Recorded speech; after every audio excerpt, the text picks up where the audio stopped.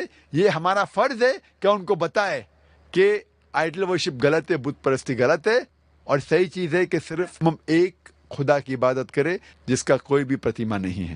وہ پوچھتے ہیں پانی کو ہم الگ الگ زبانوں میں پکارتے ہیں, جیسے انگریزی میں واٹر, ہندی میں پانی, تمل میں تنی وغیرہ.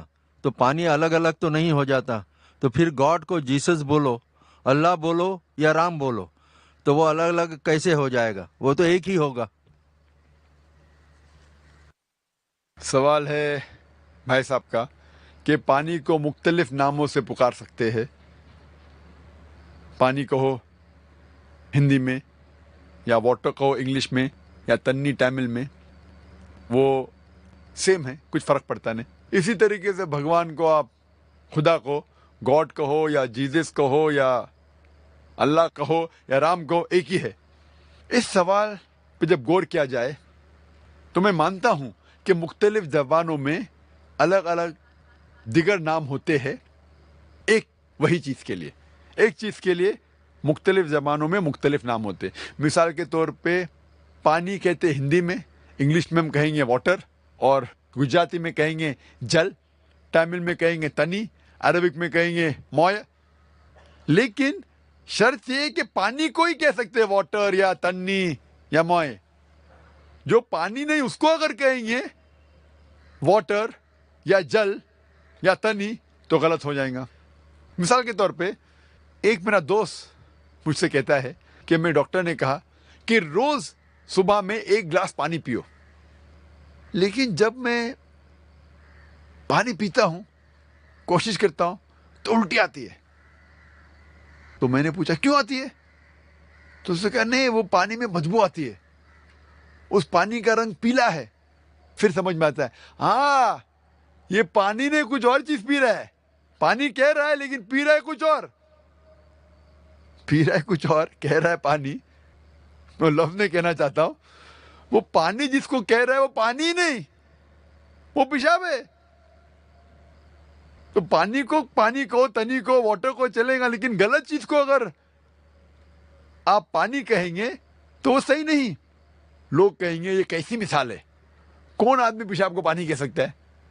میں جانتا ہوں کہ عام کوئی بھی انٹیلیجنٹ آدمی, جو بھی آدمی کو بدھی ہے, وہ کبھی بھی غلط فہمی میں پیشاب کو پانی نہیں کہے گا. اسی طریقے سے وید میں, قرآن میں صاف طریقے سے لکھا ہے کہ ایشور کی مورتی نہیں ہے, ایشور کی پتیما نہیں ہے, بت پرستی مت کرو. پھر بھی ہم جانتے ہیں کہ سینکڑوں, ہزاروں, کروڑوں لوگ مورتی پوجا کرتے. انٹیلیجنٹ ہے, ڈاکٹرز, انجینئر ہے, پھر بھی کرتے.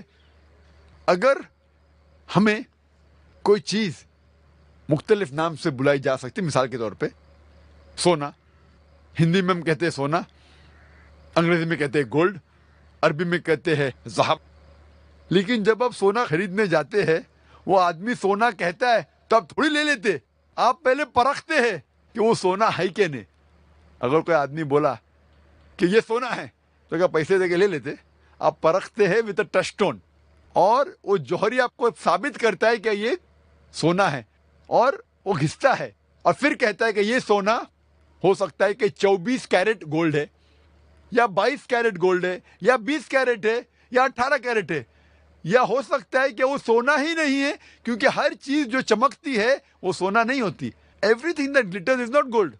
تو اسی لیے جس چیز کو آپ خدا کہتے ہیں, کوئی بھی نام سے بلاؤ. اللہ تعالیٰ فرماتے سورہ اسراء میں, سورہ نمبر 17 آیت نمبر 110 میں, قُلِ اللہ عبد الرحمن ایما تدعو فلہ الاسماء الحسنی. آپ پکارو اللہ سے یا رحمان سے, کوئی بھی نام سے پکارو, لیکن اللہ کے سب سے بہترین, سب سے خوبصورت نام ہے. لیکن آپ پہلا یہ جانچ لو کہ وہ خدا اصل خدا ہے کہ نہیں. اور جانچنے کا طلسمہ جس طریقے سے میں نے تقریر میں کہا تھا ہے سورہ اخلاص, سورہ نمبر 112 آیت نمبر 1 سے 4.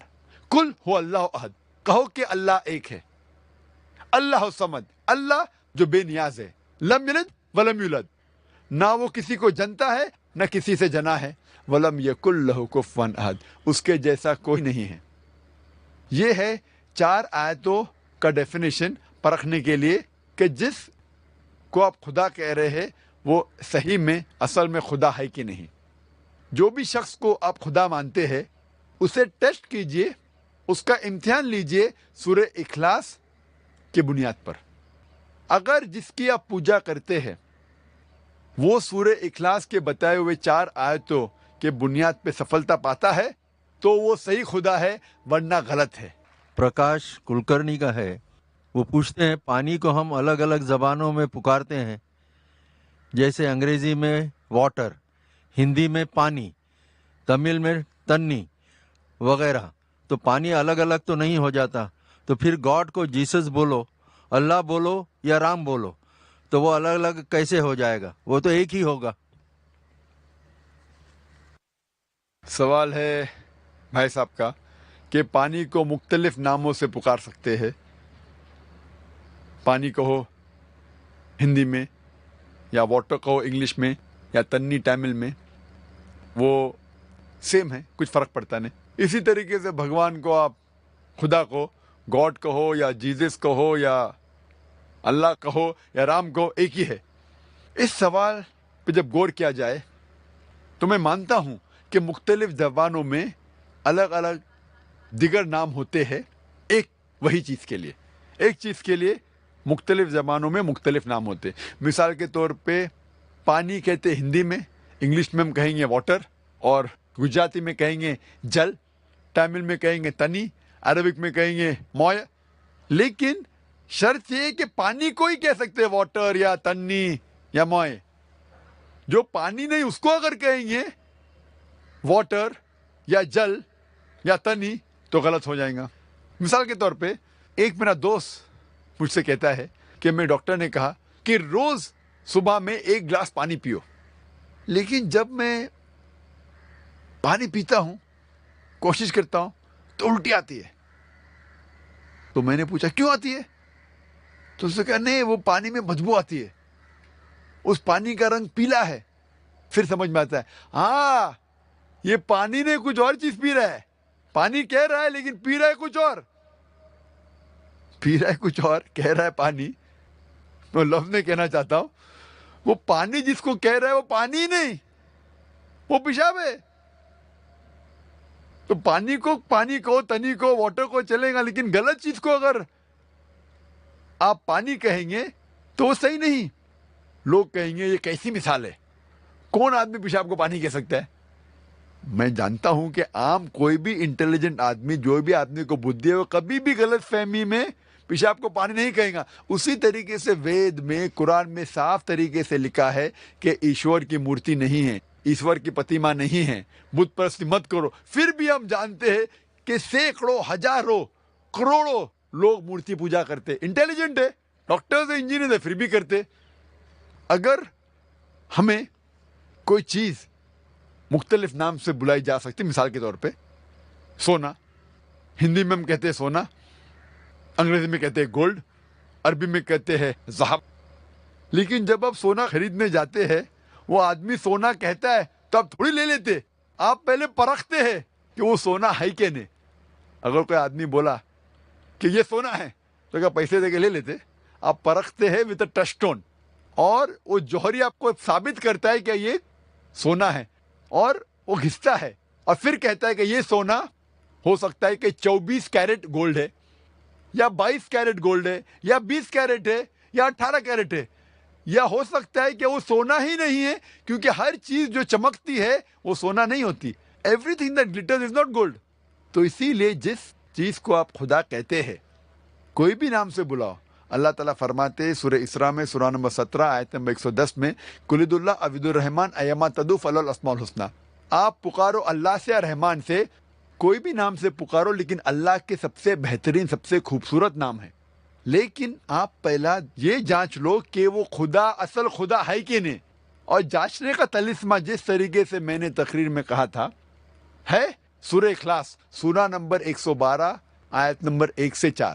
قل هو اللہ احد, کہو کہ اللہ ایک ہے. اللہ الصمد, اللہ جو بے نیاز ہے. لم یلد ولم یولد, نہ وہ کسی کو جنتا ہے نہ کسی سے جنا ہے. ولم یکن لہ کفوا احد, اس کے جیسا کوئی نہیں ہے.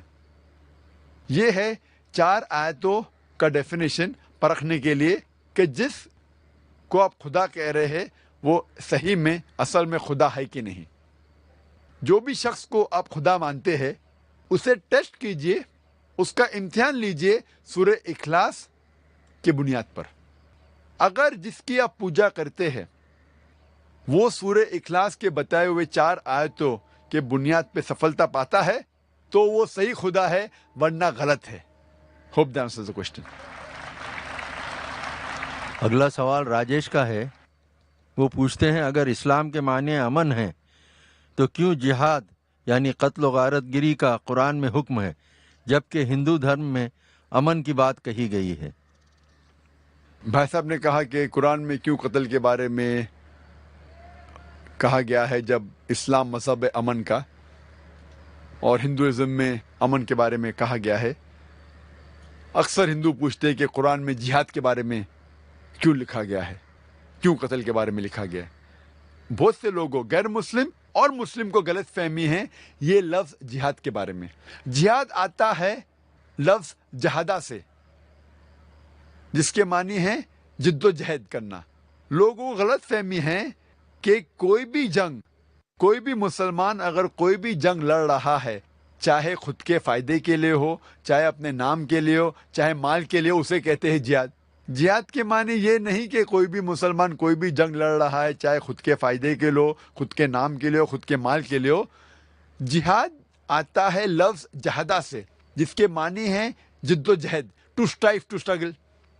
اور اسلام میں جہاد کی معنی ہے to strive against one own evil inclination, جد و جہد کرنا اپنے خود کے نفس کے خلاف, برائی کے خلاف. جہاد کے معنی یہ بھی ہوتی ہے کہ جد و جہد کرنا معاشرے کو سدھارنے کے لیے. جہاد کے معنی یہ بھی ہوتی ہے کہ جنگ کے میدان میں اپنے آپ کو بچانے کے لیے جد و جہد کرنا. جہاد اسے بھی کہتے ہیں کہ جنگ کرنا ظلم کے خلاف, اسے بھی کہتے ہیں جہاد. لیکن جہاد کے معنی ہے جد و جہد. لوگوں کو غلط فہمی ہے اور غلط ترجمہ کرتے جہاد کا انگریزی میں ایز ہولی وار. ہولی وار کو عربی میں کہیں گے حرب مقدسہ, اور یہ عربی لفظ حرب مقدسہ قرآن مجید یا حدیث میں کہیں بھی نہیں آ پائیں گے. یہ لفظ ہولی وار سب سے پہلے استعمال کیا گیا تھا کروسیڈرز کے لیے, جب انگریز اپنا دین, اپنا مذہب پھیلا رہے تھے تلوار کے بل پر اور ہزاروں لوگ کا قتل کیا. اس ٹائم کہتے تھے ہولی وار. آج کی تاریخ میں یہ لفظ استعمال ہو رہا ہے مسلمان کے لیے جو بالکل غلط ہے. اور جب ہم پڑھتے ہیں دیگر مذاہب کی کتابوں کے بارے میں, لوگ غلط حوالہ دیتے ہیں قرآن مجید کا اور لوگوں کو غلط فہمی میں ڈال دیتے. کئی کرٹکس انکلوڈنگ ارون شوری اس بھارت کے ہے, انہوں نے بھی کتاب لکھی ورلڈ آف فتواز, اور ایک آیت کو ہمیشہ کوٹ کرتے سورہ توبہ سورہ نمبر 9 آیت نمبر 5, اور وہ کہتے ہیں کافی کرٹکس ارون شوری بھی کہ قرآن میں لکھا ہوا ہے سورہ توبہ سورہ نمبر 9 آیت نمبر 5 میں کہ جہاں بھی آپ کافر کو پائیں گے ان کا قتل کرو. اور ان کا کہنا ہے بریکٹس میں وہ کہتے ایز دو ہندو لوگ, جہاں بھی آپ کافر کو پائیں گے, جہاں بھی ہندو کو پائیں گے آپ قتل کرو. قرآن میں لکھا ہے. جب آپ قرآن شریف کھولتے ہیں اور پڑھتے ہیں سورہ توبہ سورہ نمبر 9 آیت نمبر 5, اس میں لکھا ہوا ہے جہاں بھی آپ کافر کو پائیں گے ان کا قتل کرو, لکھا ہے. لیکن وہ آؤٹ آف کانٹیکسٹ ہے. کانٹیکسٹ کے لیے ہمیں جانا چاہیے ورس نمبر 1 آن ورڈ سے. سورہ توبہ سورہ نمبر 9 میں آیت نمبر 1 سے ہم پڑھتے, اس میں پتہ لگتا ہے کیا ایک معاہدہ تھا, ایک پیس ٹریٹی تھی مسلمان اور مکہ کے مشرکوں کے بیچ, اور یہ پیس ٹریٹی ایک طرفہ مکہ کے مشرکوں نے توڑا تھا. اللہ تعالیٰ فرماتے ہیں آیت نمبر 5 میں اگر آپ اپنے آپ کو نہیں سدھاریں گے 4 مہینے میں تو اعلان جنگ. اور جنگ کی حالت میں اللہ تعالیٰ فرماتے ہیں مسلمانوں سے جب آپ کے دشمن آئیں گے, جو لوگ حق کو جھٹلاتے ہیں, کافر لوگ آئیں گے تو آپ ڈرو مت, ان سے لڑو, ان کا قتل کرو. یہ آیت میدان جنگ کے بارے میں ہے. آج کی تاریخ میں کوئی بھی آرمی جنرل اپنے سپاہی کی ہمت افزائی کے لیے کہیں گا کہ لڑو, دشمن کا قتل کرو. وہ نہیں کہیں گا کہ بھاگ جاؤ, وہ یہ نہیں کہیں گا کہ جھگڑا مت کرو, قتل مت کرو اور مر جاؤ. یہ ہے out of context. In context میں اللہ تعالیٰ مسلمانوں سے کہہ رہے میدان جنگ میں کہ ڈرو مت, جھگڑا کرو. اور ارون شوری اپنی کتاب ورلڈ آف فتوا میں آیت نمبر 5 سے جم مارتا ہے آیت نمبر 7 پر. کیوں؟ آیت نمبر 6 میں اس کے بیماری کا جواب ہے. آیت نمبر 6 میں اللہ تعالیٰ فرماتے اس کے بعد, لیکن اگر کافر, اگر مشرک امن چاہتا ہے اسے دے دو. امن چاہتا ہے تو اسے اللہ کا کلام سننے دو اور حفاظت کے ساتھ ایک محفوظ جگہ تک پہنچاؤ. اللہ تعالیٰ یہ نہیں کہتے کہ اسے جانے دو, لیکن اگر وہ کافر امن چاہتا ہے تو اس کو حفاظت کے ساتھ ایک محفوظ جگہ پر لے جاؤ. آج کی تاریخ میں سب سے دیالو آرمی جنرل یہ کہیں گا کہ دشمن کو جانے دو. کوئی بھی یہ نہیں کہے گا دشمن کو حفاظت کے ساتھ محفوظ جگہ پر چھوڑاؤ. لیکن قرآن مجید میں لکھا ہے جب بھی آیت آتی ہے قرآن مجید میں قتل کے بارے میں یا اس ٹائپ کے جہاد کے بارے میں, قتال کے بارے میں, فوراً اگلی آیت میں اکثر آتا ہے امن سب سے بہتر ہے. سورہ انفال میں پڑھو, سورہ نمبر 8 آیت نمبر 60 میں لکھا ہے کہ تیار ہو جاؤ, کافر کے خلاف جھگڑا کرو. اس کے بعد آتا ہے اگر امن چاہتے ہو بہتر ہے. تو یہ کرٹکس آؤٹ آف کانٹیکسٹ کوٹ کرتے اور لوگ کو بہکاتے ہیں. میرا طریقہ ہے جس طریقے سے قرآن مجید میں اللہ تعالیٰ فرماتے تعالوا الی کلمۃ سواء بین بینکم, آؤ ہم اس بات کی طرف جو آپ اور ہم میں یکساں ہے. میں ہندوؤں سے کہتا ہوں کہ آپ جب مہابھارت پڑھیں گے, مہابھارت میں کئی منترز ہے جھگڑنے کے بارے میں, لڑنے کے بارے میں, قتال کے بارے میں, قتل کے بارے میں. اور اگر ہم تحقیق کریں گے تو قرآن سے کئی گنا زیادہ مہابھارت میں ہے قتل کے بارے میں. تو ہندو مجھ سے کہتا ہے لیکن ذاکر صاحب قتل کے بارے میں یہ جو شلوکاز ہے, منترز ہے مہابھارت میں, وہ حق اور باطل کے درمیان ہے. قرآن میں بھی وہ ہے. تو ہندو بھائی مجھ سے کہتا ہے تو مجھے قرآن سے کوئی اعتراض نہیں, کیونکہ وہ مہابھارت کے بارے میں جانتا ہے. تو حوالہ دیتے تو قرآن بھی قبول کرتا ہے. ایسے جنگ سے مجھے کوئی شکایت نہیں. اور جب بھگوت گیتا پڑھتے ہیں, بھگوت گیتا ایک نصیحت ہے شری کرشن دے رہے ارجن کو. ارجن کہتا ہے بھگوت گیتا میں پاٹھ نمبر 1 شلوکا نمبر 43 to 46 میں, ارجن اپنے سارے ہتھیار زمین پہ رکھ دیتا ہے اور کہتا ہے میں نہتا مرنا پسند کروں گا بنسبت میرے رشتہ دار سے جھگڑا کرنا, لڑنا. ہم جانتے ہیں مہابھارت ایک لڑائی کے بارے میں ہے کورو اور پانڈو کے بیچ, اور جنگ کے میدان میں ارجن اپنے ہتھیار رکھ دیتا ہے اور کہتا ہے میں نہتا مرنا پسند کروں گا بنسبت اپنے رشتہ داروں سے جھگڑا کروں, لڑوں. فوراً بعد بھگوت گیتا پاٹ نمبر 2 شلوک نمبر 2 اور 3 میں شری کرشن کہتے ہیں اے ارجن, ایسے غلط خیالات کیسے آئے تجھ میں, اس سے سورگ سے دور جائیں گے, نرک میں جائیں گے. How could such impure thought come in your mind?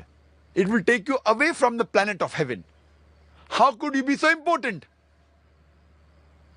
اور آگے پڑھتے ہیں تو لکھا ہے بھگوت گیتا پارٹ نمبر 2 میں منترا نمبر شلوک نمبر 31, 32, 33 میں شری کرشن کہتے ہیں ارجن سے شتریہ کا دھرم ہے کہ وہ لڑے, اور کامیاب ہے بلیسڈ 2 شتریہ, وہ لوگ کے اوپر اچھائی آئے, وہ شتریہ جس کو جھگڑنے کا موقع ملتا ہے, لڑنے کا موقع ملتا ہے. اگر شتریہ نہیں لڑے گا تو وہ گناہ کر رہا ہے, اگر لڑے گا تو جنت میں جائیں گا. اور بہت سے کرٹکس آف اسلام جو اسلام کے بارے میں اسلام کے خلاف کتاب لکھتے ہیں, وہ ایک حدیث پیش کرتے ہیں محمد صلی اللہ علیہ وسلم کی جو صحیح بخاری میں سے ہے, جلد نمبر 4 کتاب الجہاد پارٹ نمبر 2 حدیث نمبر 46, جس میں محمد صلی اللہ علیہ وسلم فرماتے اگر مجاہد جنگ کے میدان میں اس کا قتل ہو جاتا ہے تو جنت جائیں گا, اگر زندہ واپس لوٹتا ہے تو اسے اس دنیا کا مال ملے گا. بہت سے غیر مسلمان اس حدیث کا اعتراض کرتے کیسا دھرم ہے یہ اسلام,